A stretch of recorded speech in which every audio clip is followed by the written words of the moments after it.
So I think এটা একটা আমাদের মিনিমাম ডিমান্ড যেতে পারে যে কনসালটেশন যা যা হচ্ছে,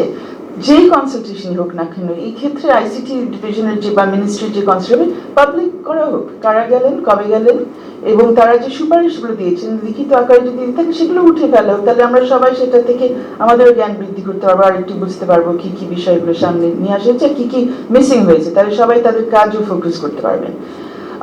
সো শেষে দুটো পয়েন্ট, একটা হলো প্রক্রিয়ার ব্যাপারে। কয়েকটা বলা হলো যে একটা আই থিঙ্ক প্রায় সবই বলে ফেলেছেন, আমি জাস্ট একটু যোগ করতে যাচ্ছি যে এখানে সময়সীমা লেখা আছে যে কতদিনের মধ্যে বিচার কার্য সম্পন্ন করতে হবে। এগুলো আমরা সবাই অভ্যস্ত, এখানে লেখা আছে যেগুলো কোনোদিন মানা হয় না। এখানে বলা হচ্ছে 180 দিন, তারপরে 90 দিন আরো এটা বাড়ানো যায়, এবং যদি সময় মতো শেষ না করা যায় হাইকোর্টকে কোর্ট জানিয়ে দিবে, ট্রাইব্যুনাল জানিয়ে দিবে কেন পারেনি। সো এখানে আমাদের সবার এক্সপিরিয়েন্স যেগুলো, যেমন এগেন আমরা যদি আমাদের সভাপতির উদাহরণ নিতে পারি, ওনার এখন 6-7 বছরে হতে যাচ্ছে না, মামলা পেন্ডিং অবস্থায় আছে, then no management of the case, no effort to try and reduce the time or anything, because এই মামলাগুলো করার মূল উদ্দেশ্যই হচ্ছে হয়রানি করা।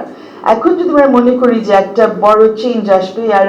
মামলা শুধু হয়রানির জন্য হবে না, অন্য কারণে হবে, সৎ উদ্দেশ্যে হবে, তাহলে কিন্তু কেস ম্যানেজমেন্টের একটা প্রয়োজন আছে। সো এখানে যেমন 45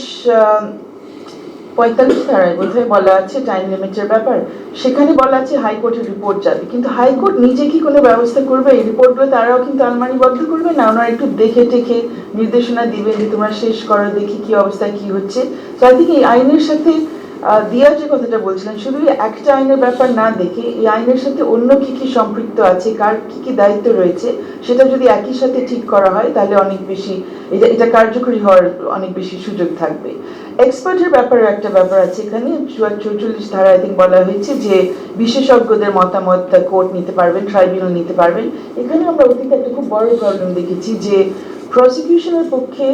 দেওয়া যায়, আপনার বিশেষজ্ঞ দেওয়া যায়, কিন্তু ডিফেন্সের ক্ষেত্রে আবার বিশেষজ্ঞ দেয় না, কোর্ট দিতে চায়, ট্রাইব্যুনাল দিতে চায় না, আর অনেকে ওভাবে তৈরিও হয়নি, মানে হাতে গোনা কয়েকজন আছেন যারা এই বিষয়গুলো সম্পর্কে জানেন। সো এরকম টেকনিক্যাল এক্সপার্ট তৈরি করা এবং তাদেরকে এখানে ডিফেন্সের সাপোর্টেড মানে এক্সপার্ট হিসেবে থাকার সুযোগটাও দেওয়া দরকার। জামিনযোগ্য করা হয়েছে even 25 R 26, which is a positive I think change, but যেখানে কম্পাউন্ডেবল, হোয়াট ইজ কম্পাউন্ডেবল এর বাংলা কি, আপোষযোগ্য যেগুলো রাখা হয়েছে, সেখানে ইন্টারেস্টিংলি সাইবার বুলিং ইত্যাদি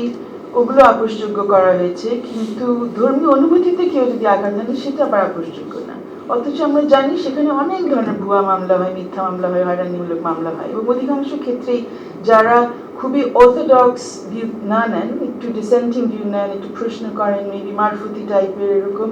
অন্য যারা সংখ্যাগরিষ্ঠ ধর্মের না, তাদের বিরুদ্ধে অনেক ক্ষেত্রে এইসব মামলাগুলো হয়। এখানে কেন আপোষযোগ্য রাখা হবে না সেটা বুঝলাম না।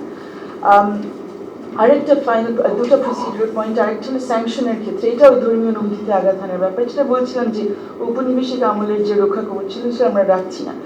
আগে যেটা ছিল যে এরকম ধর্মীয় অনুভূতিতে আঘাত হানার জিনিসটা যদি আলটিমেটলি রাখা হয়, ওরকম মামলা করলে সেখানে আপনার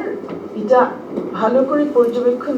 করেই এটার জন্য একটি অনুমোদন নিতে হয়, আগে ছিল স্বরাষ্ট্র মন্ত্রণালয় থেকে নিতে হয়, এটা ভাবা যেতে পারে কোথায় থেকে নেওয়া হবে, কিন্তু ওটা হ্যাঁ মানে সরি মানে আইনে আছে, আমাদের সিআরপিসিতে আছে, বাট আমি বলছি যে আমরা ওইটা ওইভাবে রাখবো না অন্য কাউকে দায়িত্ব দেবো কিনা এটা দেওয়ার, বাট ওইটা থাকাতে যেটা সুবিধা হয় যে এখানে আপনার আমরা যে কেউ গিয়ে যে কোনো সময় মামলা ঠুকে দিতে পারি না, একটা ইম্পর্টেন্ট ব্রেক হিসেবে কাজ করে, কিন্তু আমাদের সিএসএ টিএসএ এগুলোর মধ্যে এটা নাই, ওটা একটু বিবেচনা করা।